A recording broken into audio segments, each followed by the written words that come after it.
పిచ్చిలో కూడా ఒక మెథడ్ ఉంటుందంటారు. దానికి ట్రంప్ ఒక పెద్ద example. There is a method in his madness. చాలా తెలివితో కూడిన చర్యలు కూడా చాలా ఉన్నాయి. అతనివే కావచ్చు, లేదా థింక్ ట్యాంక్ ఉంటుంది, క్యాకస్ ఉంటుంది కదా, రిపబ్లికన్ క్యాకస్, ఆయన అడ్వైస్ చేసేటటువంటిది వాళ్ళ నుంచి వచ్చిందని అయి ఉండొచ్చు. ఇది మాస్టర్ స్ట్రోక్ నా దృష్టిలో. ఇది హిట్ అవుతుంది, అక్రాస్ ది వరల్డ్ హిట్ అవుతుంది.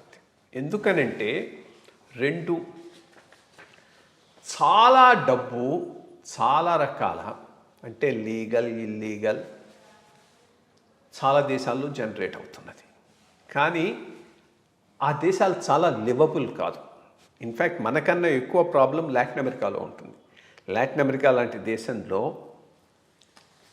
ఆ మినరల్స్ను వాటిని ఎక్స్ప్లాయిట్ చేసి ఆలిగార్కీస్ డెవలప్ అయినాయి.